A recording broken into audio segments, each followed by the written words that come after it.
But first I want to acknowledge Johnson & Johnson Foundation that has generously sponsored the reception that will occur after this panel. And in addition, this panel is being videotaped and will be on our website, and CDs will be available for it. This is a panel that focuses on an homage to one of the real leaders in geriatric nursing and geriatrics in general, Mary Stark Harper, and I turn it over to Rick Martinez. Thank you, Pat.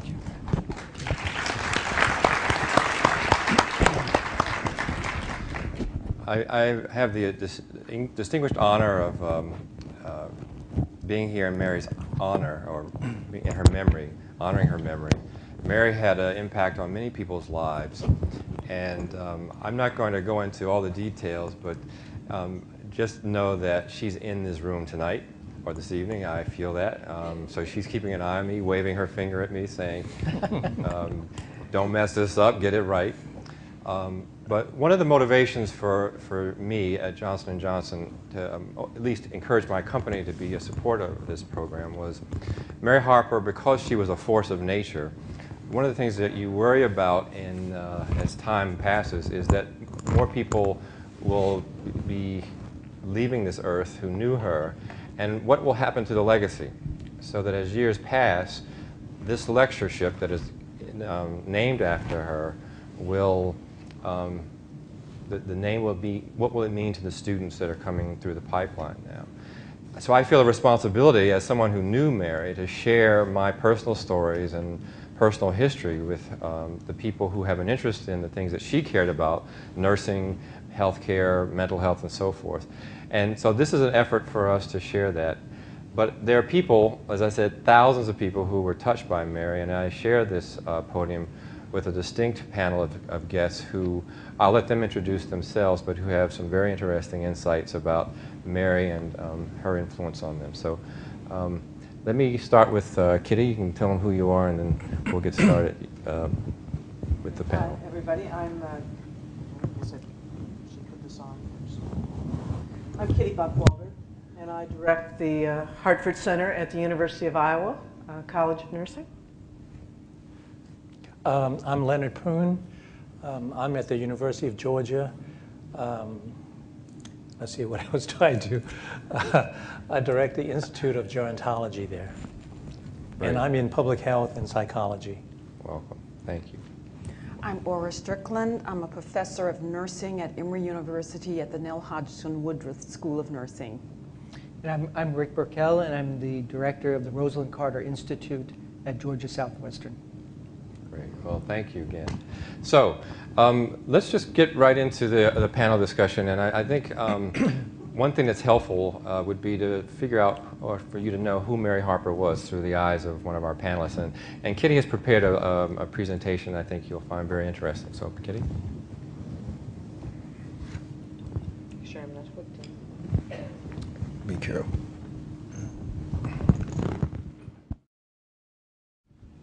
Well, like Rick, I'm very grateful for the opportunity to be a part of this incredible symposium. And I prepared some slides, not because I'm completely slide dependent, but mostly because I wanted to show you Mary, pictures of Mary, because I think some of you probably have never seen her. And I didn't want that to be true past this conference. And also so you could see her in her own words and to illustrate very graphically some of the points I hope to make. So this is a picture, you may recognize this, taken here in Atlanta, and I believe it was a Rosalind Carter Institute grant review process. And this is Mary standing next to Mrs. Carter, and I'm way in the back where I should be. And these were interactions that occurred later in my professional career, and I hope to trace for you some of the early influences onto the later influences and the kinds of opportunities she created for me. So by conservative estimate, Mary has been responsible for the educational development of more than 10,000 health professionals in a variety of disciplines. And I am one of those lucky people. In 1983, I received a KO1 award from the National Institute of Mental Health. There were 4 nurses in this first interdisciplinary cohort and 8 geropsychiatrists. But the key thing for me was the modeling of the mentorship team there at the Mental Disorders of the Aging branch at NIMH. They consisted of Dr. Jean Cohn, who recently passed away. It'll be 2 weeks. What is today, Wednesday? I flunked a mental status exam. 2 weeks this Friday. Barry Lebowitz, Enid Light, and Mary Stark Harper, of course. And they modeled by example. They mentored all of us. They fostered collegial relationships, and they lasted throughout their lifetimes and still do. And I'll just give you one little story. Enid Light is still at NIMH and still in charge of training programs. A few years ago, she called me and she said, you know, there's a psychologist at the University of Iowa, not a nurse, in the psychology department. She's had 2 unsuccessful K applications. This is when you could still do 3. And she said, I've told her she really needs a psychiatric nurse on her mentorship panel.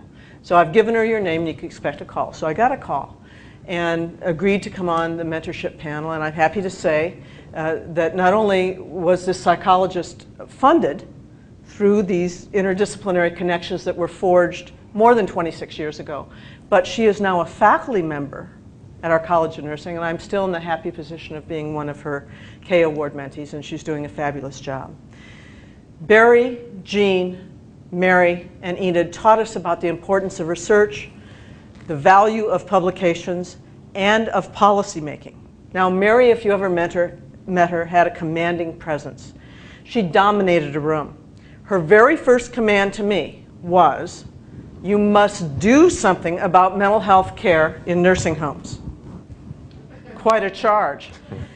Also, to the group of 4 nurses who were Beverly Baldwin, Lois Grau, Meg Weichel, and myself, she gave this charge.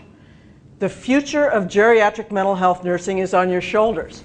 Now, imagine being 3 years out of your doctorate and have somebody like Mary give you this kind of challenge. Mary's influence on me, as well as many other people, can be summed up in a couple of areas that I wanted to share with you. She always aimed high.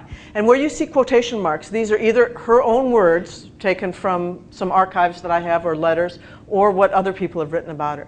That each patient receive the best care available, regardless of race, ethnicity, literacy, socioeconomic status, and to be a leader in the field of nursing. That was her stated goal. She was interested in and compassionate about every human being. That's really a tall order. She recognized the abilities and values in people, and yet she constantly pushed you to achieve your best. She helped people, and this is her own words, gain access and use of their talents. And she worked tirelessly, and she expected much out of others. One of her mottos, and this was learned from her parents, was whatever you do, do it well.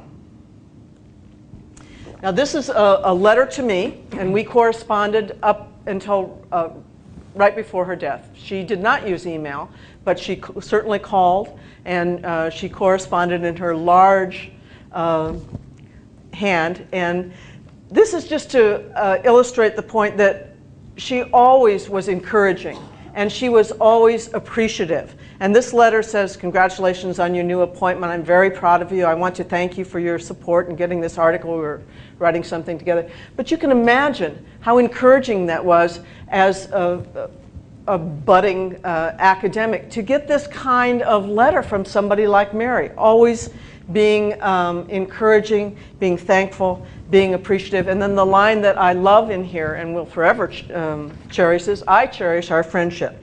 So it was like, we're not only colleagues, we're friends. There were many things that I remember about Mary. she never adhered to a typical workday.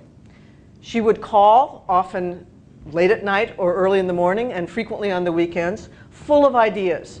A new conference to be convened, a new publication to be written, a new grant opportunity to take advantage of.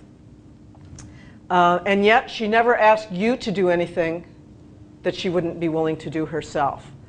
One time she called, and this was in preparation for a large celebration in Alabama honoring her and the Geropsychiatric Hospital that was named in her honor. And she said to me, and this was again an early Sunday morning event, I want you to put together a program on caregivers, and I want you to get the leaders in the field. And it was relatively short notice.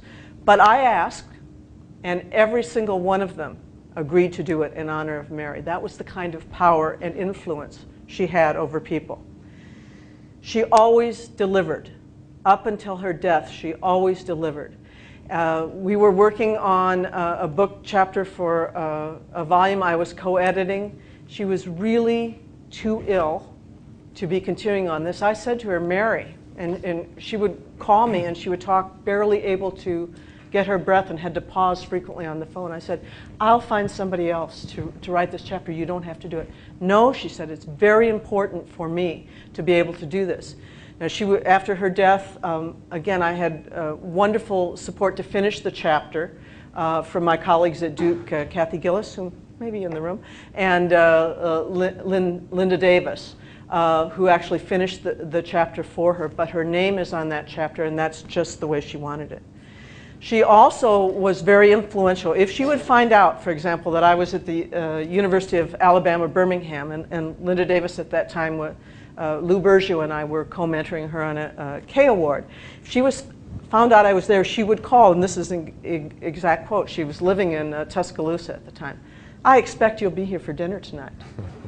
And I would say, well, Mary, I'm down here, we're wallowing in data, we're doing this, we're doing that. And she would say, I'll make the arrangements. And she made the arrangements. Transportation was arranged. When I got to her home, she had home cooked a meal of collard greens and other things, and we stacks of work on the floor, clocks going off all different directions, but that was just Mary. Communication was very important to her, and she continued to communicate with people all of her life. Despite incredible obstacles that those of you who were here for her presentation know, just insurmountable to most people. She never had any self-pity. And I am reminded when I think about her triumphs of a quotation I love from Gloria Steinem that says, "A river of truth ends at a dam of bias. Truth floods and moves on." And that was certainly the case with Mary. So one of my former students gave me a subscription to O Magazine because they thought I was living too unbalanced a life and reading journals. And so the very first issue that arrived had a section on 31 ways of looking at power. And so I was interested in this, and I excerpted some of these that I thought applied to Mary. The power of loud, the power to speak up and speak out. She would send me a copy of every single congressional testimony that she made, and there were many, women's health issues, minority health, a broad spectrum of issues, before nurses were really into policy, or even were thinking about doing congressional testimony. She modeled that and communicated it. The power of the crusade. She was a tireless advocate for health care and social justice. The power of ambition. Despite incredible obstacles, as I mentioned before, Mary wanted a place at the table. She wanted to be successful, to be involved, to use her energy and her intellect to truly make a difference, and she did. The power of fearlessness. Real power is usually unspectacular. It's a setting aside of fear that allows the free flow of love, and that's certainly what Mary did. The power of telling your story, and Mary did that through this lectureship, through videos, through articles, and many other ways. She told her incredible story. Now, the one power in this group of 31, and I'm not going to chronicle all of them, that Mary, I felt, was unable to do, or chose not to do, was the power of letting go. She never wanted to give up.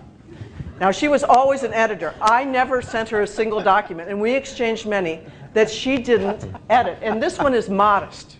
I mean, there are some where you couldn't even see that there was a typewritten thing. But always in the best spirit of making it better. Or as she called it, I've enhanced your article a bit, dear. She was the consummate wordsmith. When I had the privilege, or you may have been involved in this, of writing one of her letters to nominate her to be a AAN Living Legend Award, she edited that. She never wanted to give up the good fight. She always wanted to be involved. Now, she allegedly retired in 1995, but she never really did. I edited a journal, and after so many years on the editorial board, and she was on the editorial board for 17 years before I took over as editor, we moved people into emeritus status. So I wrote her a personal note, not the usual form letter, thanking her for her many, many years of service and contributions. And she wrote back saying, I decline your offer of emeritus status. I want to remain an active member of the editorial board and to continue to receive reviews and contribute to the journal. So that's just an illustration of her efforts. And the final thing I want to say, in keeping with the interdisciplinary theme of this conference, is, and you can't read this, but this is another letter she sent me, and at the top it says, I'm planning a session for primary care physicians on the topic of mental health and aging. As you know, 75% of the mental health services of the elderly are provided by primary care physicians. And I'm planning this for HRSA, the Division of Primary Health Care. The next paragraph is, I'm also monitoring some grants in pharmacokinetics and pharmacodynamics. And then she goes on to tell me about problems with antidepressants and antipsychotics in the elderly. And so she was constantly looking for opportunities, putting people together, primary care physicians, sociologists, social workers, with geriatric mental health nurses, but expecting that nurses were at the lead of this. And this letter was actually written, it says, so much for all of this for an 80-year-old. Best wishes, I'll remember you in my prayers. My final thoughts on Mary, although she's no longer with us, her spirit, her passion, her affection and gumption live on in the hearts and minds of those from many, many disciplines whose lives she has touched. We're going to come back to some of the themes you raised. I love the idea about modeling by example. I think that's exactly what we can say about Mary, is that she embodied many values, curiosity-driven. She was a continuous learning student. She was a mentor. She believed in teaching. So I want to come back to that, but some of those themes at the end of, or near the end. But I want to give everyone an opportunity to make opening remarks. And I think Rick, our next presenter is Rick Burkell from the Rosalind Carter Institute. And just as a setup for Rick, I just want to let you know that Mary had a major influence on some of the choices Johnson & Johnson has made in its philanthropic portfolio. And near the end of Mary's life, she became a recipient of care and saw the healthcare system from the perspective of the bedside and had some very interesting thoughts about what that experience was like. And there was no self-pity in what she experienced. It was all about, we got to do better than what we're doing, especially for rural caregiving issues. And so she had a major influence on our thinking at Johnson & Johnson about what we might do when our senior management decided that we wanted to do something in caregiving. Where that landed was helping to move the evidence base in caregiving research, which has accumulated over the last 30 years, into community-based settings. And so we're very proud of our work with the Rosalind Carter Institute. So Rick Burkell, can you talk about Mary Harper and caregiving and anything else you'd like to say? Sure, I'd love to. Well, I first met Mary when I was received a doctoral research grant from HCFA in 1981, and I was in family home care, and I was studying families and caring for seniors and Alzheimer's patients at home. And they directed me, of course, to Mary Harper at NIMH, and that was part of the award, was that I would be mentored and talk with Mary Harper. And then So 40 years passed, or 30 some more years passed, and then I ran into Mary again when I went to the Rosalind Carter Institute. And Mary was, in fact, the architect of our current work at RCI, which is to implement evidence-based interventions for caregivers. Many of them derive from diverse fields, but many from nursing, from the work of nurse researchers. Mary was passionate about this. But the thing I like to think about is the way her take on evidence-based practice was interesting. She brought a kind of a raw intelligence, what I like to call a raw intelligence, she called common sense, to all her work. You know, she believed in advanced training, and she believed that research was valuable and important, and all the postdoctoral work and training you could get was terrific. But she understood and believed that sometimes that training got in the way of our effectiveness. She saw that people with lots and lots of training and were often bound. They would get bound by conventions, by current thinking, by the rules of the context in which they worked, about disciplinary boundaries.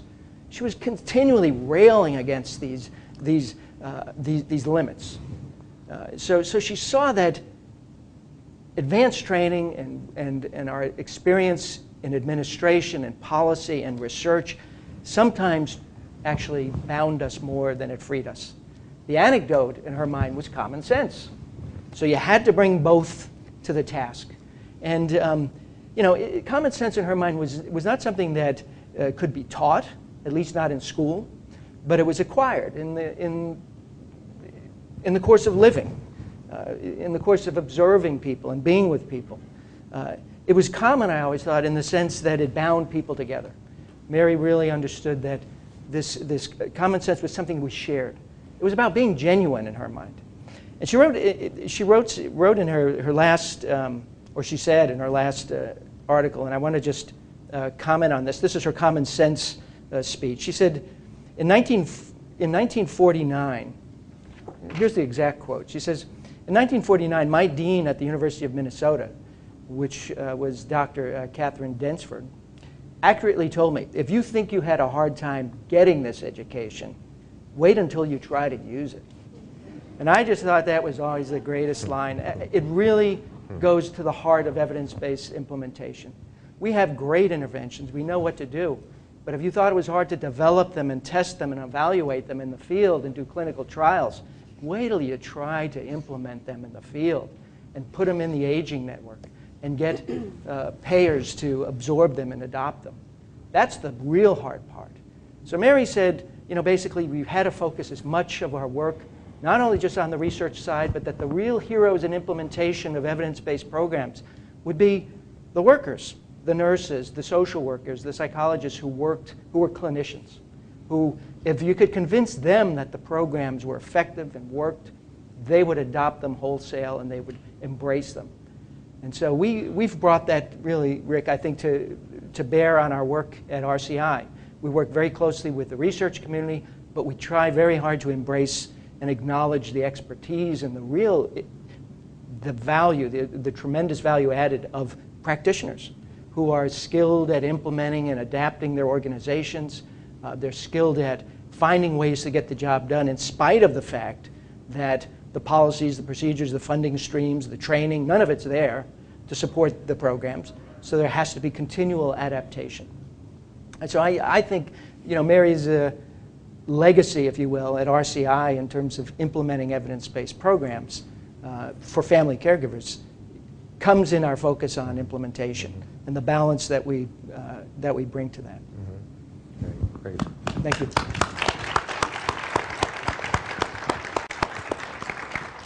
Well, Rick, thank you. I think it's important for us to think about, again, the values that Mary embodied in this issue of common sense. We don't talk about it much these days. We talk about guidelines and you know, algorithms, decision-making trees, or whatever. So I want to come back to this point about common sense and where it belongs, or is there a place for common sense anymore in our health system? But thank you for that. Now I'm going to turn to our next guest, Lenny Poon.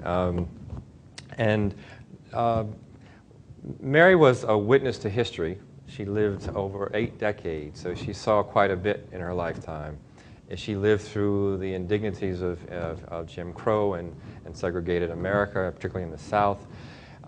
She lived through the riots in Washington and many cities throughout the U.S. in the 60s, and it was a very tumultuous period in the U.S. history when civil rights was was burning in the hearts and minds of many Americans, African Americans primarily. And after the 60s, there was a concern that in the government that, well, we really don't understand what's going on in our cities, what's going on in the inner city, and we should, you know, so the government thought we needed to talk to psychologists and people who knew something about the mind and the unconscious and human motivation. But there weren't any minority psychologists around for the government to ask. And it turns out that that social upheaval in the 60s somehow landed on Mary's desk. Somehow, we talk about the universe, somehow this issue landed on her desk of like, well, there are not enough minority psychologists in the country to help us understand ourselves, basically. And Lenny, maybe you can talk about that, because I think you had some thoughts about that. Well, thank you. Well, I'm sure that there's many personal stories that Mary touch our lives. I guess there's just no way that we're going to forget Mary at all, whatsoever. She's going to live forever. And I guess the things that I want to talk to you about, both of them as personal. The first one is, Kitty talked about the various powers. And one lesson that was taught to me was perseverance, how to stick with it. And perhaps I can tell my personal stories on this particular thing, is that I was first funded by NIMH in 1988. I remember those dates because that was an easy, what I would say, easy grant to get at that time. And I think Barry Libowitz, somebody we all know that's associated with NIMH and with Mary, called me one day saying that, well, NIMH has some money, and if you have a good proposal and you have a good chance of funding. Well, I jumped on it right away because that's not something that you hear every day. I didn't know Mary at the time, but I was fairly new at the University of Georgia at the time. And I pulled together faculty members, as many of us studying aging, from different departments, thinking that, well, there is something that of quality that NIMH may be interested in. And if we work hard at it, and perhaps we would have a chance of getting some money to get going. Well, all of us gave up our Christmas vacation that year. We worked around the clock, submitted the proposal, and the area that we wanted to work on was living long and living well. And at that time, we were very much interested in studying what we call expert survivors. Those people who's 100 years old and older, cognitively intact, and still living and vibrant in the community. Mary would be one of those people if she had lived to be 100. Well, we got that grant the first time, but when you study living long and living well, it's not so easy to stay within one discipline. There's a little bit of this and that, and I think for all of us, we think we know whether you're a bench-type biologist or a psychologist. And so the issue of interdisciplinary research, which is, I believe, the theme of this particular conference is about. Well, Mary at that time was at NIMH. And she heard that we had gotten this grant. And one of the first persons that I heard from was Mary. And Mary really talked my ear off. And I'm not so sure I really appreciated what she had to say, but I appreciate this more and more every year I've been a researcher. And on this particular project, it's more than 20 years. It's funded by NIMH, it's funded by NIA. And for those of us who work across disciplines, it's not, and especially as a project PI, it's not so easy to work across discipline. Even though NIH or NIMH talk about interdisciplinary research, I don't think they are used to really how to do it. And this is where Mary comes from and really made a big difference in what I've been doing for the last 20 years. This particular project started in 1988, and we are at the end of a particular program project in 2009. So it persevered for more than 20 years.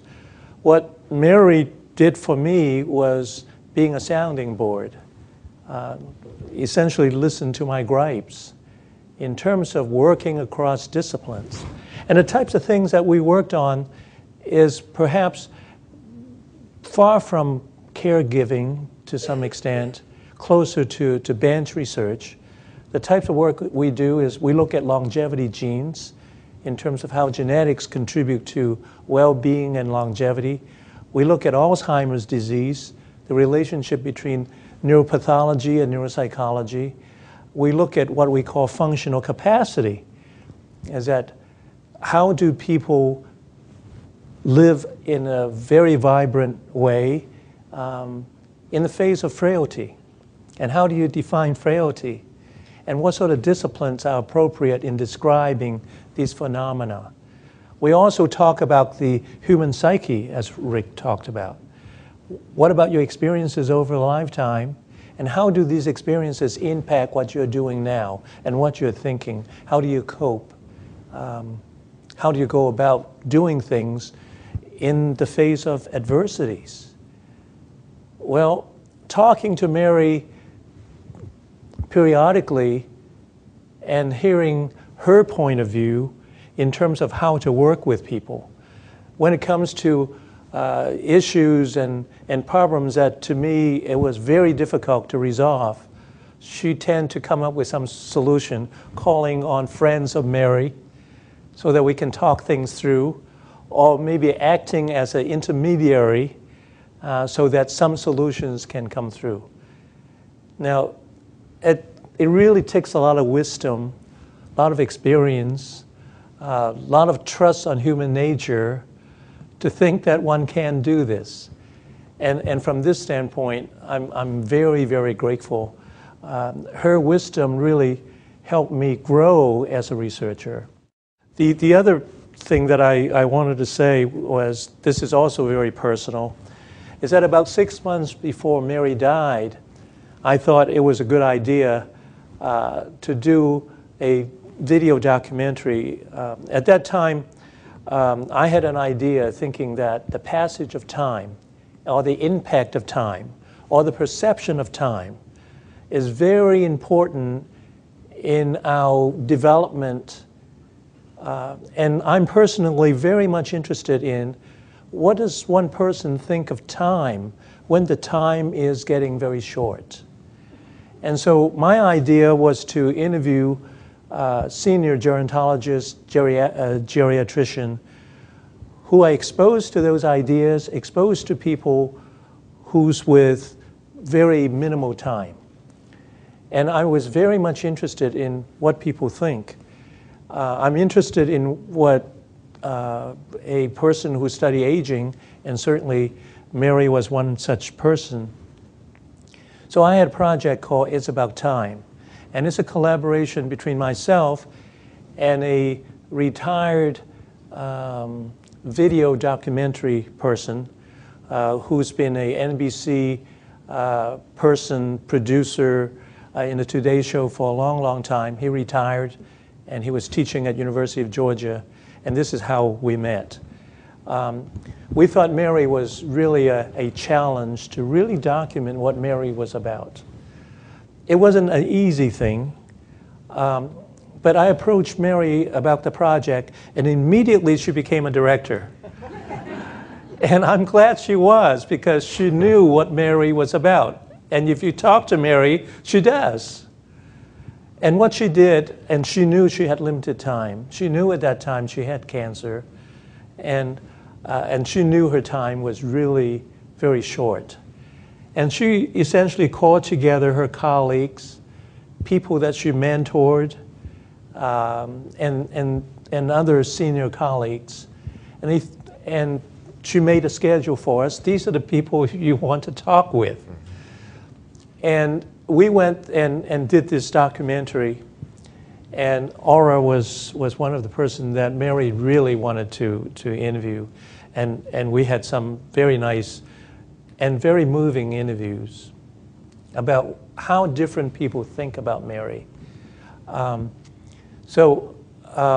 We finished the job as quickly as we could. And if you know how to do editing, it's not an easy job to do, because you need to take things out of sequence and make a story out of it, and make a story that's really worthy of the subject you're trying to describe. And on one hand, it's easy to describe Mary, but on the other hand, it's not so easy, because she is so deep and she is so complex. But we finished the job, and we went back, and Mary previewed this with close friends and relatives about a month prior to her death. But in doing this project, we interview her family, the people that she took care of, issues within the family, her own family, and others' family. We interview young physicians that she took interest on, and how she impacted the life of this particular young physician who was treating her and her cancer. We certainly talked with colleagues, but I found out much more about Mary in this particular assignment than I would ever have done in any other way, and I'm so grateful for doing it. So from that standpoint, and then at the very end, we went back to Mary, and at that time, chemotherapy really took a toll on her. She was bedbound. Her hair was gone because of the chemotherapy, but she was proud of her bald head. She didn't mind having a camera there talking to her.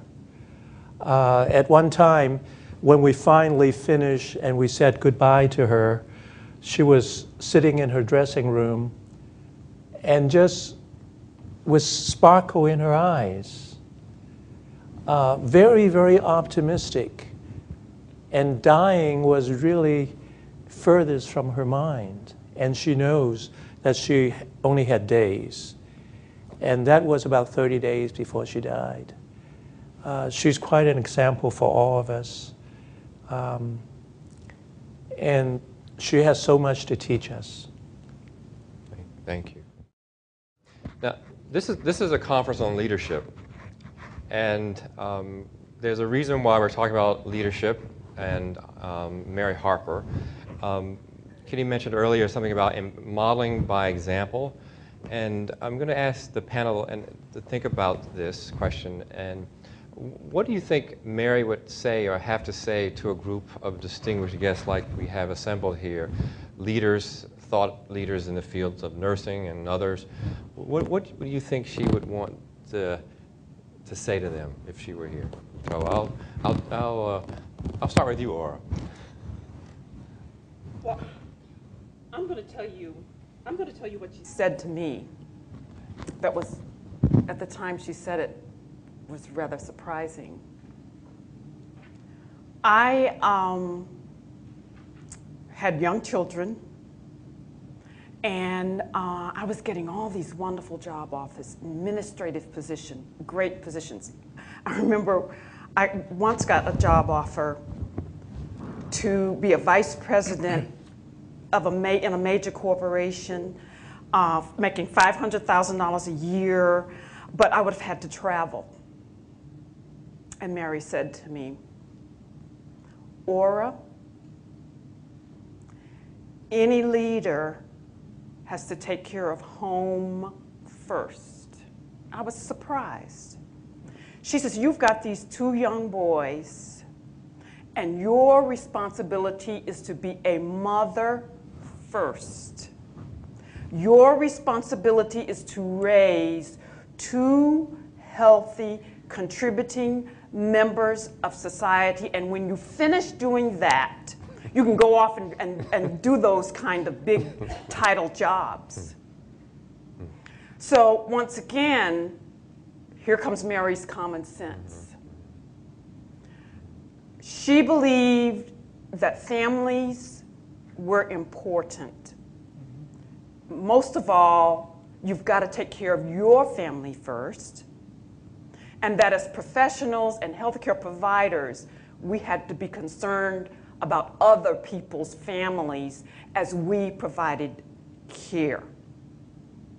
And that the most important aspect of leadership is to do those things that improves the quality of life, because when you improve the quality of life of individuals, you improve the quality of the nation and the contributions those individuals can make to the nation. And so she inspired in me the wisdom to know that you start with the small things in life where you have influence and can have the most important impact, and that no one and nothing is too small to pay attention to and provide leadership to, including your own children. On the other hand, serving in key influential roles must be done at the proper time and place in your life when you can give it all that you can give it. And that you have to make strategic decisions about where you can have the most leadership, where you can exert the most influence, depending on where you are in your own life's development.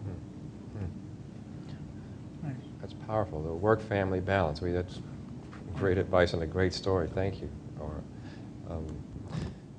Kitty, let me ask you, if you mentioned gumption and some other things, but what do you think Mary would say to this distinguished panel or this distinguished group of folks here about leadership? I think,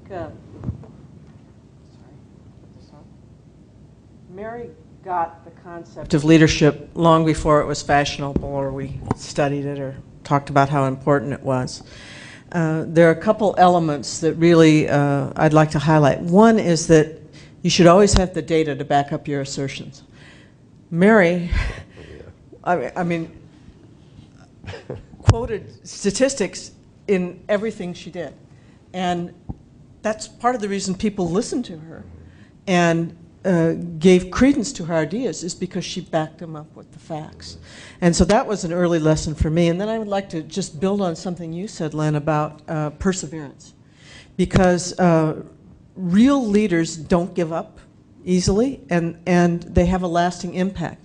And when Mary would call with an idea, and I'm going to highlight one of those in just a minute, she'd say, now, I think you need to pull together a state-of-the-art conference on geropsychiatric nursing.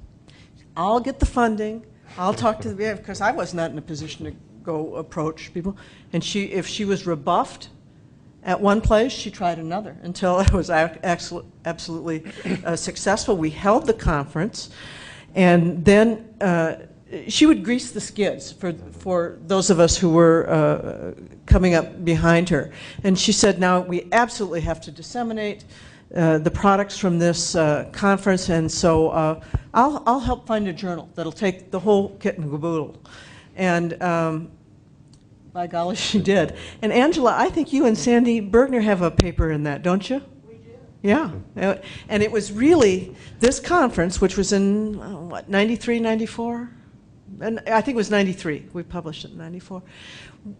Served as the benchmark or the foundation for the State of the Future of Geropsychiatric Nursing conference that was held in Philadelphia in 2005 and really was foundational to the Geropsychiatric Collaborative Grant with Lois Evans and Cornelia Beck and myself, that we really said, okay, how far have we come since 1993 and what can we do to remedy that situation and not wait another decade or two to see true advances in the field.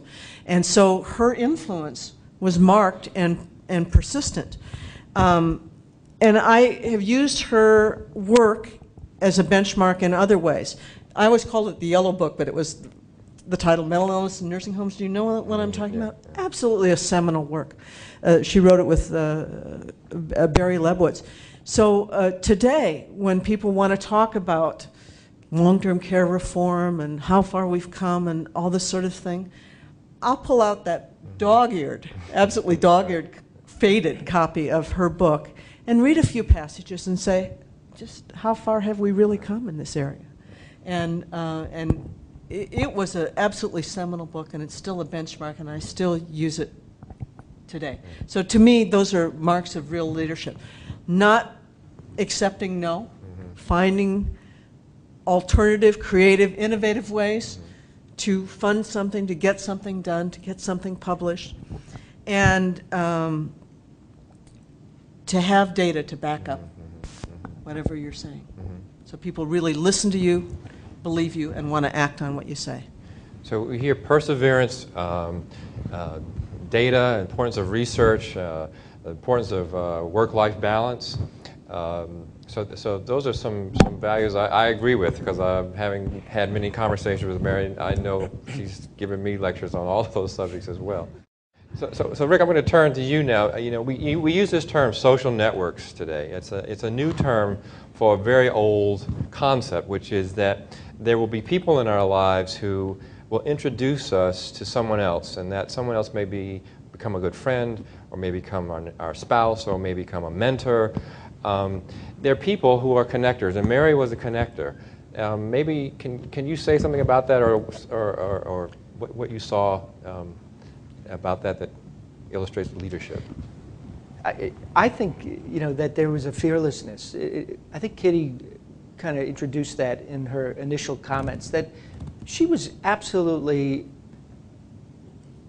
fearless in terms of crossing boundaries, whether it was crossing disciplines or cultural groups or class disparities. She had no limits in terms of, when she saw a problem, she had a unique way of being able to cobble together in her mind what she saw as the ingredients to that solution. So she believed, for example, that I think that, you know, as healthcare leaders or people or leaders in nursing, you had to look beyond your field. You had to. It was part of your discipline to look beyond. Real leaders always transcended, were bigger than their training. You kind of use that as the pedestal from which you would act. But to have a real impact on the health of a nation, she clearly believed that you had to look at the inequities that led to those health disparities. She believed strongly that you had to, so that meant you had to talk to those people. You had to talk to people who had money, people who were in corporations, people who were, that they would, in this common sense notion she had, they were concerned about it too. So, you know, the fact that she'd get turned down occasionally for, you know, is kind of surprising, because she had this way of, as you said, you know, she assumed you would be at dinner that night. Well, when she called you to ask for money, she assumed that you were concerned about this problem too.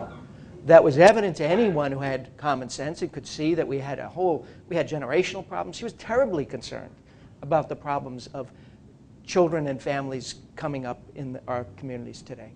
That was a grave concern to her. And she thought for that, you couldn't just be within the field of healthcare, whatever. You had to have really the chutzpah to move outside, to talk to funders, to talk to people in other disciplines, and certainly outside of academics. She certainly had no special, she didn't believe that researchers and people with PhDs could do it all. She really believed you had to have partners who were powerful. And she was fearless in crossing those boundaries. That's my sense. Again, one of the reasons I think she was such a natural interdisciplinarian. she in no way, she wasn't at all awkward talking across areas that she had little background in. She didn't matter. She assumed that you had a common concern, and that was enough to get started. On this theme of leadership, the concern you share about the future, and Mary had expressed in public statements concerns about the generations that are being raised, as she called them, by the new orphans. In her speech, she mentioned the new orphans are the kids being raised by the television because the parents are not home, or they have no parents, or they're in foster care. And she talked about these kids being emotionally charged, and these patients will end up being patients one day. And are we ready to deal with this with this whole generation of mostly urban youth? But this concern for the future, and you mentioned something about trusting human nature. There was a value in her ethic, her work ethic, where she did all of these great things and influenced all these great people and had all these interesting ideas because she had a basic trust in human nature, and that made her approachable and easy to talk to. So I'll ask you to start, but maybe all of you have some thoughts about her trust in human nature and what you think, how you benefited from that trust that she had. So Lynn, I'll let you start with that. Well, when we talk with Mary, I think we mentioned that there's an air of confidence, fearlessness, and I think, to me, she has this vision of what is right and the confidence to go forward. And I talk to my students that way, is that if you go to class or you take this class or a program of study, you don't want to just go and get a C or a B, and if you're fortunate, get an A. You need to think about the product of what you're getting in terms of education and training and where you're going. And I think Mary is just a great example. Her air of confidence is beyond most people that we know. But what I would want to respond to you, Rick, in terms of the issues of ethics, is that very recently I talked to a person about marketing. And one of the things that he mentioned to me is that it's important to brand. And so if you say something, and if you say, Consumer Report said that, well, immediately you have credibility. But if you say, something else, brand X that never heard of, well, you have to prove yourself. Well, Mary has this history and a track record to do the right thing. And this is over time. This is not just 10 years, 20 years. It's much more than that. And when you talked about social networking, he pulled friends together who could have the branding for different components and put them all together, and it becomes a project that has a vision that she knows it would work. She's confident it's going to work before it even got started because she could see through the various processes that go from A to B. And so from that standpoint, I think we all learn from that. And we hope perhaps we could, or our students could, be something like Mary in the future. I mean, she's really is a guiding light and a very much of an exception compared to regular people. She's not regular people at all. I would like to speak on the issue of her fearlessness. And, I spent a lot of time with Mary, particularly at the end of her life. Mary was very fearless because she was such a great believer in God. Yeah. She really believed that God was guiding her in everything that she did. It wasn't that she had faith in her own willpower and her own effort. She had faith in God. She knew that if she was about doing the right thing, that ultimately she was going to win. She knew that along the way there were going to be obstacles. But her feeling was that if you were doing the right thing, you don't have to be afraid. And she had a genuine confidence that if you're doing the right thing, ultimately you will win. You might lose a few battles along the way, but ultimately you will win. I'll never forget the time she was telling me about when she came up with the idea of the minority fellowship programs, and she came up with the idea of that there should be PhD researchers in nursing, psychiatry, psychology, sociology, and social work.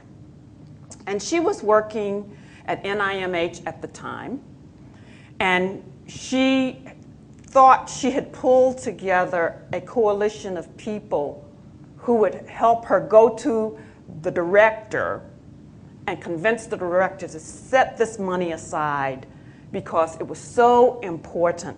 She had all her statistics together. For example, I remember her saying, you know, in nursing, when you put together African Americans, Asians, Native Americans, and Hispanics, there were only 56 nurses who were minorities who had doctorates of any kind, not necessarily research doctorates. So she had pulled together all of her colleagues who she thought would go with her to the director, and she said, they all said, oh, Mary, yes, we're behind you, and we'll go with you to the director, and we'll make the argument. And she set up the meeting, and they all said they would be there. And the morning of the meeting, she said, all of them called her and says, no, I changed my mind. I don't think I want to be involved in that. It ended up she was the only person of 5 people who had promised to go with her who showed up to make this argument with the director. And she won it. And while other people thought that the director would not go along with her, would not set aside this money for those minority fellowship programs, by herself in the meeting alone, where there were supposed to be 5 other people with her, she convinced the director to set aside this money. And I knew one of the persons who was her boss at NIMH, who was the director. And this person said to me, Aura, the biggest problem I had with working with Mary is that she never followed the rules. If the rules were in her way of doing what she thought was right, she just ignored them. And she just did what she thought was right. But bottom line is she did what she thought was right, and it was her sense of doing the right thing and that she was doing the work of God on earth that made her fearless. Wow. Well, you know, it's gratifying to hear. I mean, I get inspired just listening to all of you because I remember many conversations with her as well over the phone and by fax. She didn't use email, as you said. She would send her fax. She probably burned out 3 or 4 fax machines in a year, but she'd send these faxes saying, Rick, you need to do this, or J&J needs to do that, and okay, Mary, and I'd call Rick, Rick, we got to work on rural caregiving, we got to do something in mental health. So you're right. It wasn't that she didn't take no for an answer. It's that she didn't let the rules get in her way, and she acted with courage out of some conviction that what she was doing was right. And it is powerful to hear. In the remaining few minutes that we have, and it's just a few minutes left, I want to say thank you to all of you for this, and everyone in this room actually for being part of this conversation.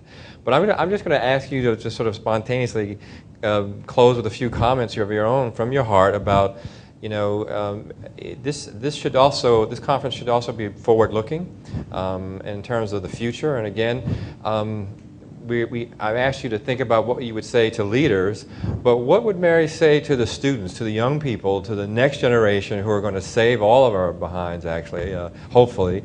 I have a lot of faith in the millennials. A lot of the millennials, the 20-somethings, you know, people are, you know, paying attention to you because, you know, there are quite a few of you, and you know, marketers are looking at your choices in terms of the things you purchase, and so we're very interested in the millennials. But the millennials coming into the health professions, Mary would probably have something to say to them, and the 20-somethings, the people who are thinking about a health career or are not sure about a health career, or who are dealing with work-life balance, and who want to know, well, how do you act with courage, and how do you stand up to a mentor? How do you find a mentor? What is a leader? What you know? So I'll just throw all that out. And what would Mary say to the 20-somethings? She would say the future is in your hands, and that you have to work hard, do what's right, do things that are innovative and different, but don't forget about the old things that do work. Oh, well said. Well said. I would say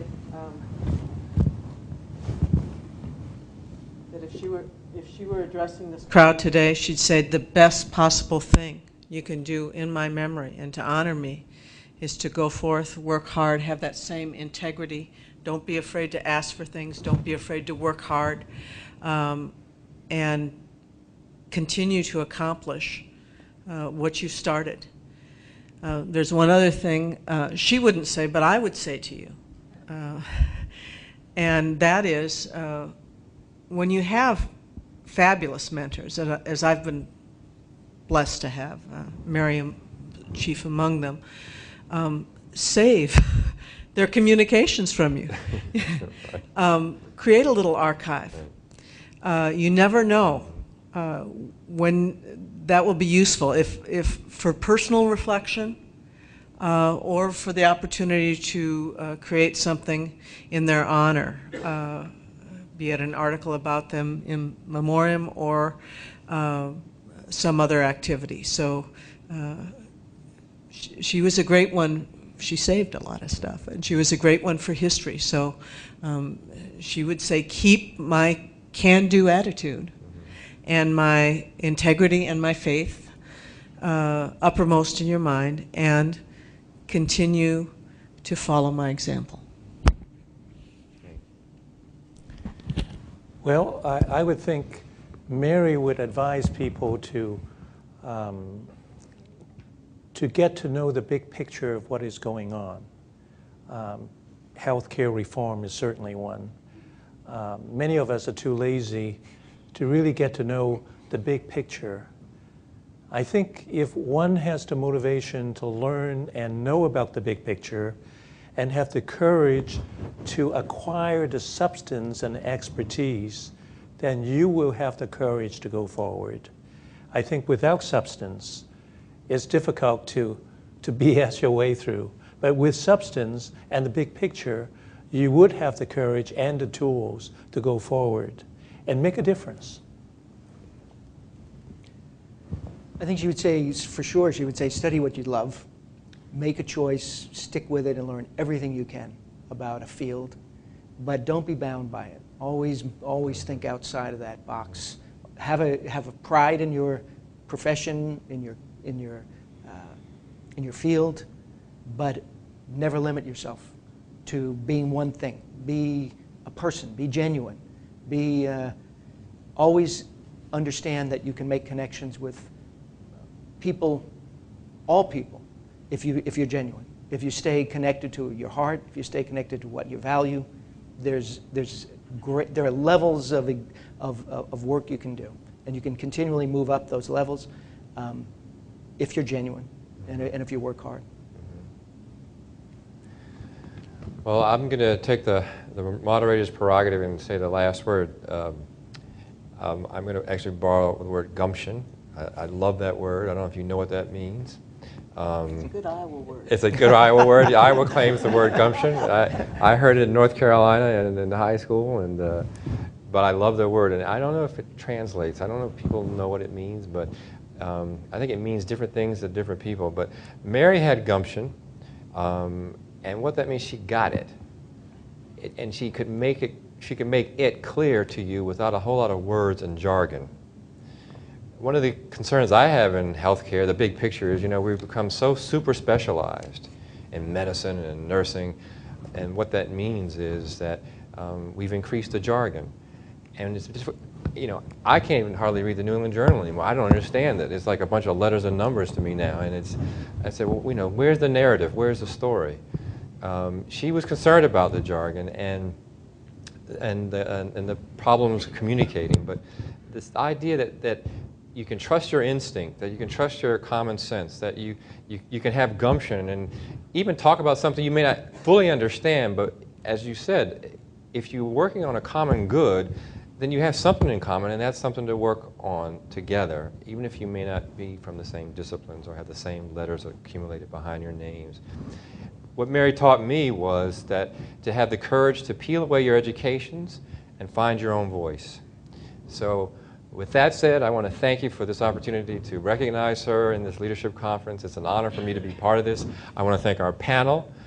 And Mary liked to eat. Her favorite meal is to prepare chili in her kitchen. I don't know if we have chili tonight, but I know there's a reception after this, so I look forward to seeing you and talk to our panelists some more about Mary. So thank you. Okay. Thank you.